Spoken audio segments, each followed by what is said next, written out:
All right, thanks for tuning in the video today. Today we've got some Bora wheel spacers, okay guys?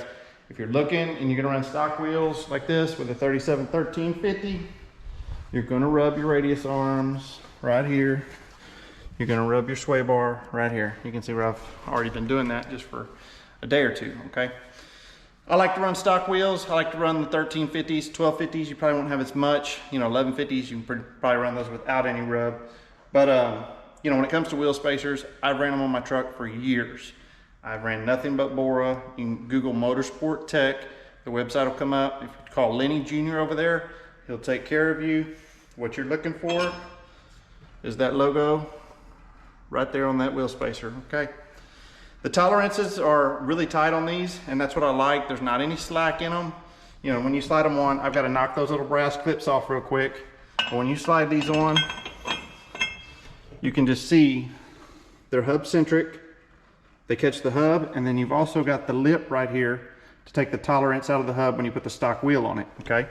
So you'll specify to them, hey, I've got a stock wheel, I want to run the 1.5 inches. Now, as you can see here, the 1.5 inches, after I take those clips off, might stick out just a little bit past, and that would generally be a no-go, right? You never torque these down. You never want them to stick out past the edge of the spacer. Guys, you put these on, run 200 or 300 miles, I pull them back off, retorque them. Then every 3,000 to 5,000, I retorque them when I do a rotation. Not a big deal. They do require some maintenance. You do it, you do a proper install on them, I have zero problems. I've towed with them for more than 10 years. So anyway, we're gonna get back to the stud sticking out past here. Normally that's a no-go, but one of the things you can look for, some GM wheels and the Ram wheels, if you look, you've got a large indentation here. So you don't have to worry about that little bit of stud sticking out past on 1.5 inches. And that's why I ordered the 1.5 inches. Like I said, it's gonna keep it from rubbing. So I'm gonna knock these brass clips off real quick. We'll get this one bolted up and get it torqued up, and then we'll do a turning test and show you how bad it rubs or doesn't rub. Okay, so just want to show you all the difference on the side profile here. Kind of what that looks like. Let's go to the other side that doesn't have the spacer. So 1.5 inches definitely makes a difference on your profile.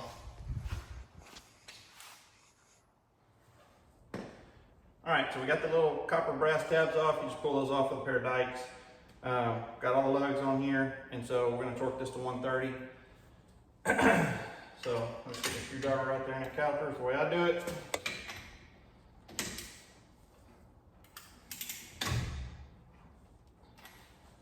Just kind of go across from each other.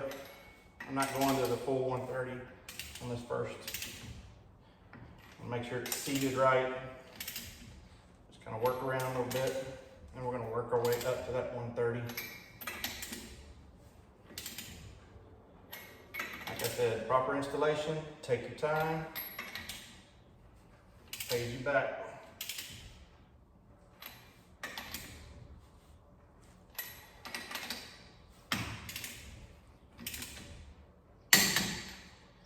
Start to get to it right there.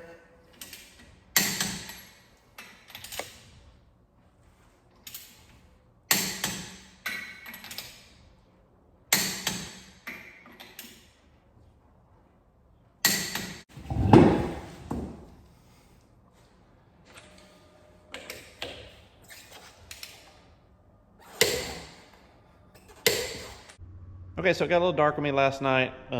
Finished the truck up.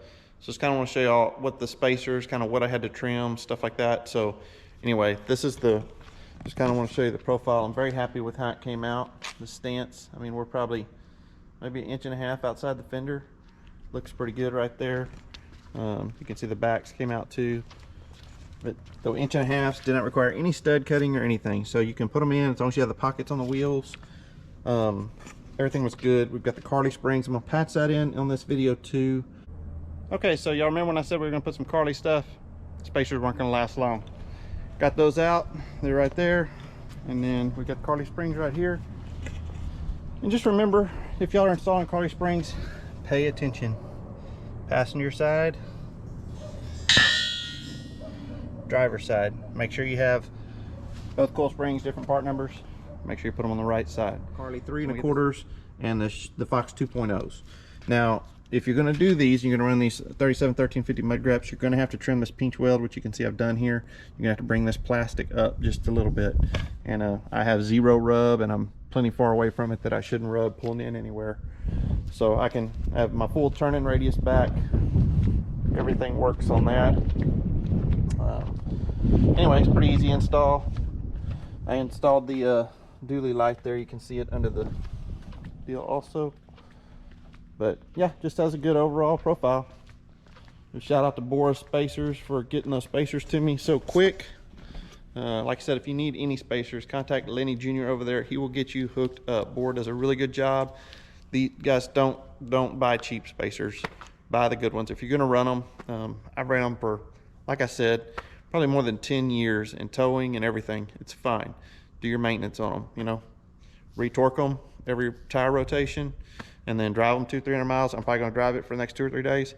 Pull these down, retorque them, then I'm good to 3,000 to 5,000 for the next. So anyway, I'll drop their Motorsport Tech website down in the bottom. Anyway, truck looks sharp. Very happy with those 1.5s, and happy I didn't have to cut any studs on this one. So if I ever want to put it back in stock, I can just pop them right back off and bolt them back up. So anyway, if the video helped you any, please hit that like, please subscribe. I've got some more content coming. Haven't done the full build for you yet because I've got a few more pieces coming.